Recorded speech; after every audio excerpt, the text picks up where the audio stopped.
প্রতিশোধ প্রতিহিংসা নয়, ভালোবাসা দিয়ে দেশ বিনির্মাণের তাগিদ দিলেন বিএনপি চেয়ারপারসন বেগম খালেদা জিয়া। বিএনপির বর্ধিত সভায় তিনি বলেছেন, দেশের অর্জনকে নস্যাৎ করতে নানা চক্রান্ত চলছে, তাই দেশ ও জাতির স্বার্থে সবাইকে এক হয়ে কাজ করতে হবে। ন্যূনতম সংস্কার শেষে গ্রহণযোগ্য নির্বাচনের দাবি জানান বিএনপি চেয়ারপারসন। এ যেন এক মিলন মেলা। দীর্ঘ ২৮ বছর পর বিএনপির এই বর্ধিত সভায় উপস্থিত ছিলেন কেন্দ্র থেকে শুরু করে তৃণমূলের প্রায় ৪,০০০ নেতাকর্মী। চিকিৎসার জন্য লন্ডনে থাকায় খালেদা জিয়া সভায় যুক্ত হচ্ছেন না, তা অনুমেয় ছিল। তবে হঠাৎ তার ভার্চুয়াল উপস্থিতিতে উচ্ছ্বসিত ও অনুপ্রাণিত হন নেতাকর্মীরা। ভিডিও বক্তব্যে বিএনপি চেয়ারপারসন জানান, চিকিৎসার জন্য বিদেশে থাকলেও রয়েছেন জনগণের পাশে।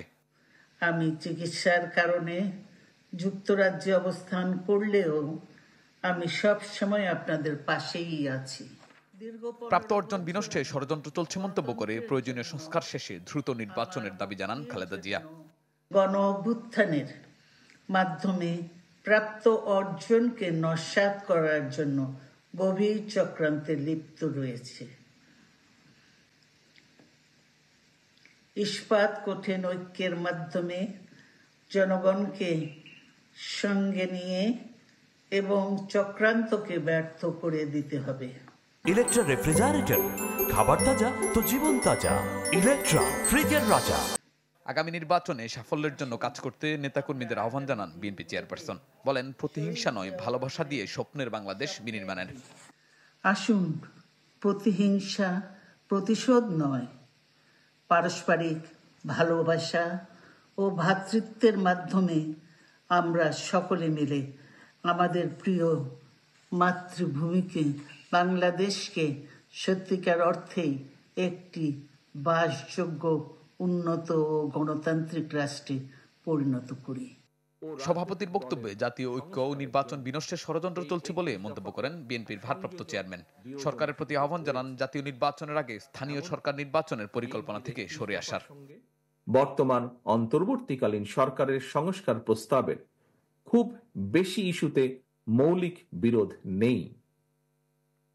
সম্মানিত নেতৃবৃন্দ, বিভিন্ন সময় জাতীয় নির্বাচন নিয়ে প্রধান উপদেষ্টার বক্তব্য জনমনে ইতিবাচক ধারণা সৃষ্টি করলেও জাতীয় নির্বাচন নিয়ে কোনো উপদেষ্টার বিভ্রান্তিমূলক বক্তব্য, মন্তব্য স্বাধীনতাপ্রিয় গণতান্ত্রিকামী জনগণের জন্য হতাশার কারণও হয়ে উঠেছে।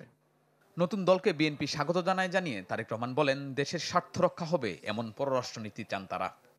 বিএনপি মনে করে বর্তমান বিশ্বে স্থায়ী শত্রু মিত্র বলে কিছু নেই, বরং একটি দেশের সঙ্গে অপর দেশের সম্পর্ক হবে পারস্পরিক স্বার্থ রক্ষা, প্রয়োজন এবং ন্যায্যতার ভিত্তিতে। অন্য দেশের সঙ্গে সম্পর্ক রক্ষার ক্ষেত্রে আমাদের নীতি সবার আগে বাংলাদেশ। আহ্বান জানান ষড়যন্ত্র মোকাবেলায় ঐক্যবদ্ধ থাকার। দীর্ঘ ৩ দশক পর বিএনপির বর্ধিত সভা, যেখানে শুধু কেন্দ্রীয় নেতারাই নন, অংশ নিয়েছেন প্রান্তিক পর্যায়ের নেতারাও। তারা বলছেন, দেশের বর্তমান পরিস্থিতি এবং আগামী নির্বাচনকে কেন্দ্র করে এই বর্ধিত সভা দলের সাংগঠনিক কার্যক্রম আরও বেগবান করবে নিজেদের মধ্যে ঐক্যকেও। শাহনেওয়াজ বাবলু, চ্যানেল 24, ঢাকা।